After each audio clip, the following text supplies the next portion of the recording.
Hi babes, welcome to Hamilton's Halogen, and this is your friend, Carrie Hamilton. This is a place where darkness meets illumination and truth becomes your turning point. Just like a halogen light burns brighter and hotter to reveal darkness, this podcast is about bringing light into places that many avoid. If you've ever felt lost in the dark, this space is for you. It's time to stop surviving and start shining. Hey everyone, Carrie Hamilton here, hoping to bring light into the darkness for those who are in the darkness, suffering, questioning just life in general. I hope that some of this brings some awareness and most of all to let you know how incredibly loved and amazing that you are. First, I want to share with you my book. It's called Sorry Satan, The Souls for the Savior. You can find it on Amazon. The reason that I am sharing my book with you is because it's not only a documentary about my life, and to be honest, I don't need the pity or attention or anything in that nature. I've already lived it, but I share it with you because there was so much during my trauma and just in my life that I wish that I was aware of sooner so that I could know reality and know my worth, my value, know that the subconscious mind that I was living in, which was just all the beliefs and things of the experience of life that I had in general, had I had a different perspective of the true love that is inside of me and that I was put into this universe with, it would have saved me so much. And I hope that, if anything, that this is some sort of light in someone who needs to hear this. My story, I hope, is a survival guide to someone out there who is literally living life day to day and trying to survive like I once was. Living in survival mode is a very sad place to be because not only does it affect you in your health in general, but it's a place that suffrage is chronic and it affects your entire life from head to toe. And so I hope that this brings light and awareness to someone so that they can get out of that dark place. One thing I noticed and why I bring my book up is because I always looked at the word ego as someone who was full of themselves or conceited or one that flashed everything they had, or even like myself who once lived in that ego life, one that people would call a label whore. I didn't know the value of things. I just knew that if it was labeled of something of wonderful whatever, I valued and honored and almost praised the label when I couldn't even tell you the history or where it even came from. And so I saw value in things, materialistic things. And the world is like that so much today because we live in a convenience world. And we were all raised and trained and programmed to seek love outside of us.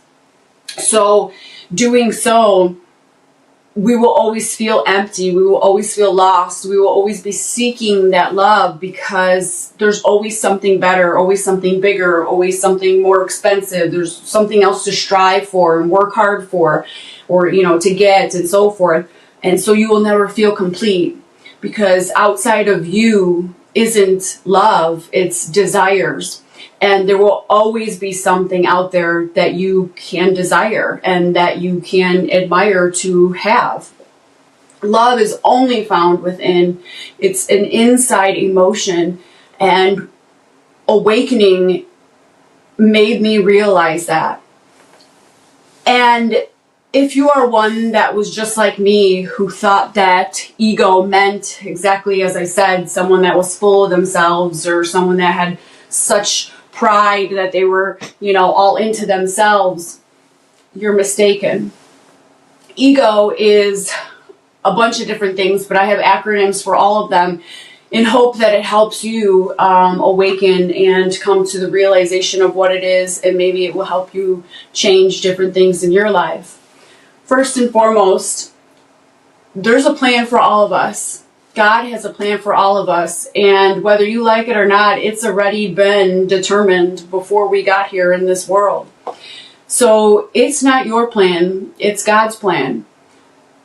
But because of how we were raised, and because of what we were told, and because of our past experiences and how we were programmed, we always thought that we had to make the plan. We had to be the one that set up our destiny. We had to be the one that determined how our life is going to pan out. But that's not true. And that's someone that lives in that ego life. Because when you live in the ego, this is when you're edging God out. All your decisions, all your beliefs, the way that you look at life, you don't follow it in faith or in blessings or in awakeness. You edge God out of your decisions. You live based upon what the materialistic outside world shows you.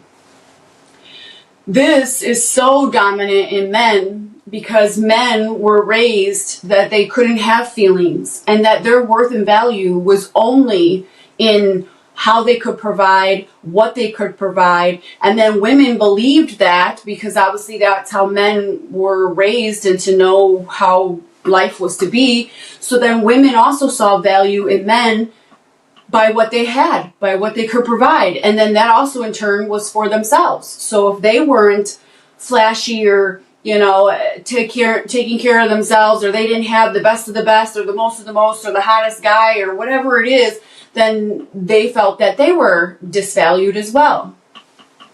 And outside, everything is a desire, and we were programmed for that to be love and to complete us because of greed, because of money, to be basically robots to life.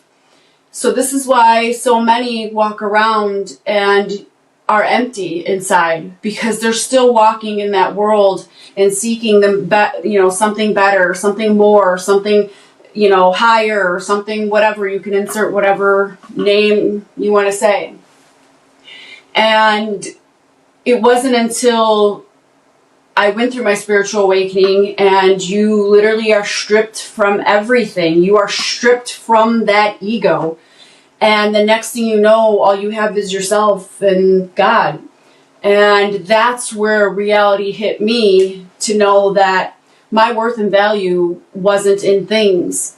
But I always kept wanting the bigger thing, the bigger house, another car, another shirt, another whatever. And that's because if you live in that ego, you will keep catching that persona of love, because living in the ego, everything gets old. There will always be something better, something bigger, something more expensive, something else to work for. And you'll keep chasing that dream of love, because everything gets old. That shirt gets old, those pants get old, that car gets old, and so forth. A lot of women experience this, and men experience this, because we come from also childhood abandonment. Even if your parent didn't physically leave each other and you grew up with both parents, you still had abandonment issues, because as the father was meant to provide for the family, he then cannot be in the household and doing the household things with raising children and be at work all the time as well. So you never had that loving, that nurturing, that support from that father figure. And vice versa. This could be even someone that grew up with a single mother, and the mother was always out working. So now, not only is the mother working, she's trying to provide for the children, and then when she's with those children, she wants to sleep. She needs rest. You know, she can't be everywhere at the same time, and vice versa. Maybe even a man, if a man is a single father. Long story short, we can't be two people at one time. So therefore, when people are raised in homes where one parent is absent a lot, this is abandonment. Even though your father or your mother came home every night, if your parents were together, if your parents weren't there sharing the milestones of life and the important things of life, the awards that you had, all of the things that you remember, because of course, let's face it, no one remembers what you gave or what you provided, but they will always remember how you made them feel. So if your father wasn't there for that special awards event, or your, mother wasn't there for that special graduation, or whatever it is, because they had to work, that is what you remember. So therefore, you grow up with abandonment issues. You then not only seek things externally for your own worth and value, you then also people please and exceed those things because you're also looking for someone to say, hey, I'm proud of you. Where does the limit come in? Where does the boundary come in to know what your worth and value is? You don't know because you've never experienced it. So you just keep going and going and going and going and going, waiting for someone to say, hey, you're doing amazing. Showing that love, showing that affection. A lot of times this also leads to individuals being what I call relationship jumpers, because they're constantly seeking that love that they need to find within themselves, but they're seeking it in other people. Because again, we were raised and programmed to seek things externally, so they're also seeking it in another individual rather than something materialistic. And when you go through that spiritual awakening, you literally hit rock bottom is basically what I called it, and maybe what others say. And in that rock bottom, you think that your life is over. You feel that you want to give up. You seek peace like it's a prize in a window. You just crave peace more than anything. And the reason this happens is because your ego is being stripped so that you can see that no matter what you have, your worth and value and love will never, ever be determined on the exterior of things. The outside world has become such greed as well that they've even made it convenient for everybody to catch those dreams, to catch those outside things all the time. So now it's put even an extensive want and spending so much deficit in this world of fake money and everybody's just chasing that love, but they will never find it until they literally have nothing left but themselves. And it's a scary place to be. It's lonely. It's dark.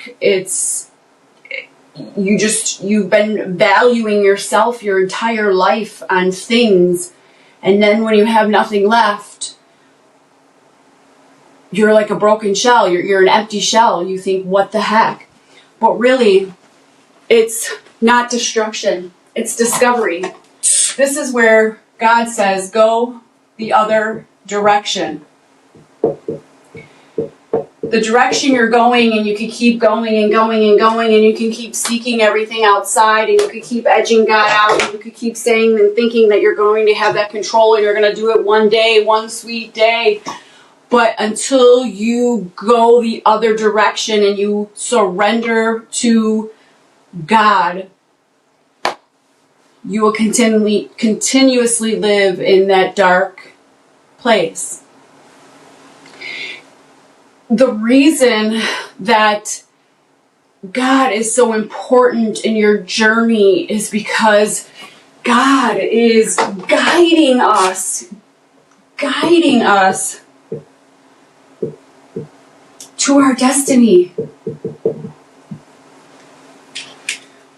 remember, it's not your plan. It's God's plan.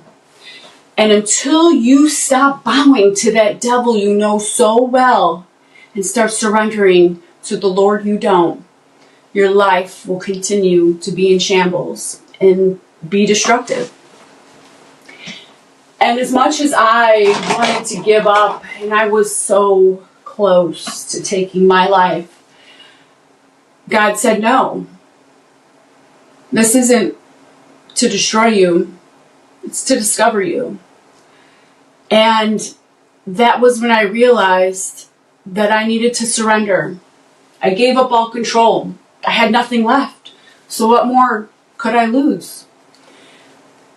And God took everything and kept the most important people that I needed on this journey. And it's funny because I come from a huge family. And one thing I always said was that I didn't want to have kids. And it was because of the greed of myself. My whole life I've shared everything, shared bedrooms, shared clothes, shared everything, because I was always with other children and, my family, and I had mixed and split families and so forth. And so it was I never had myself. I never had the love, the affection, the attention from anything. And so my entire life I sought love from not only a man, so that a man could show me how a woman should be treated from a male figure, but also just to feel that in my soul, to feel so incredibly loved. But I didn't realize it had to come from me first. I was so broken, and I was trying to fill it with things, and I didn't surrender to God. I went to Bible school. I grew up going to different churches, but God was never something that was literally forced into our life, and I don't want to say forced because that's probably not a good, it was never a structure in my life. We knew God. Like I said, we went to church. I still to this day go to church on Sundays. But I never knew. I was baptized as Presbyterian. I went to Baptist church throughout the years of all the different families that I lived in after with the abusive situations and the courts getting involved. And then when I got married, I converted to Catholic because my ex-husband was Catholic and his parents were very adamant that we got married in a Catholic church. And then when I divorced my ex-husband and I started telling myself I wanted to turn to God, then I went to a Christian church. So I went through all these different religions, and what I've noticed about them all is, yes, they all preach the Lord, they all preach God, but it wasn't until my spiritual awakening that I realized that I was never a religion. I was spiritual. I needed to feel that love, and I did once I went through my spiritual awakening and woke up to the love inside of myself that was there the entire time. But I had all these outside things, all these outside noises, all these distractions to keep me busy and to keep me going and to find my worth and value in other people and things, all while I was devaluing myself. I needed that awakening. And as crazy as it sounds, I needed that abusive relationship that almost took my life, because that was when God granted me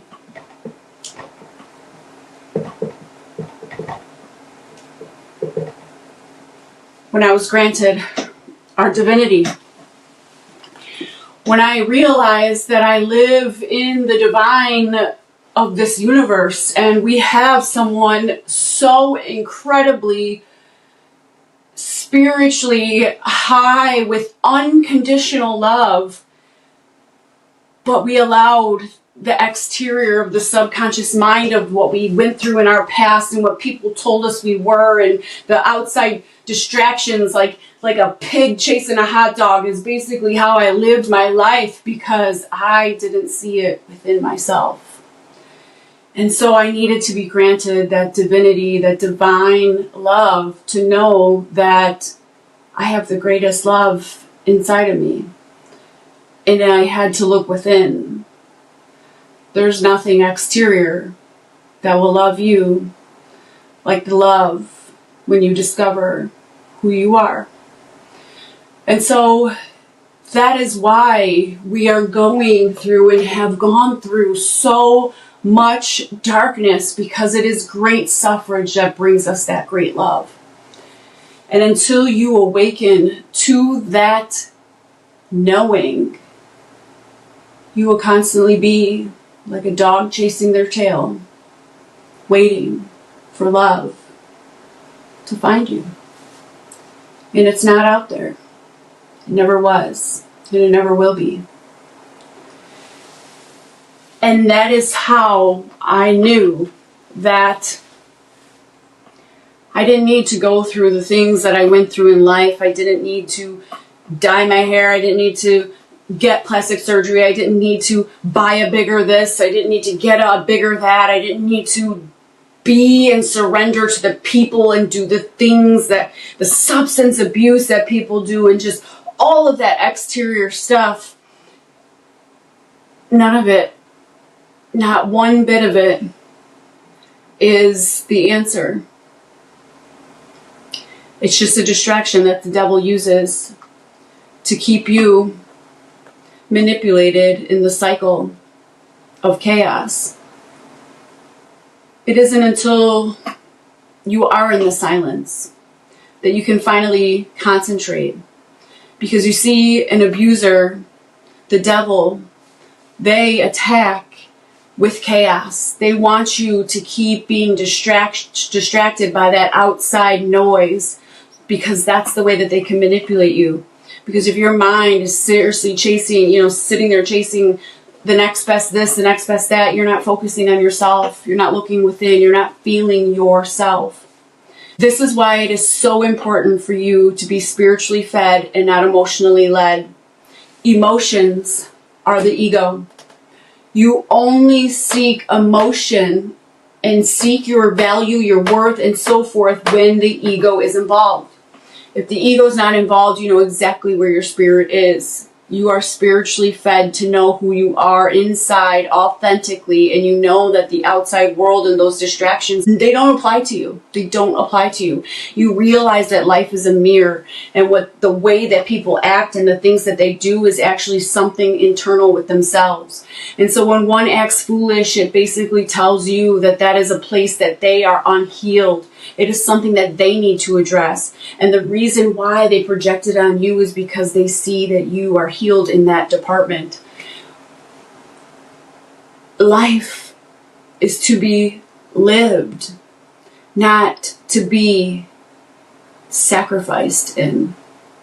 This is an experience.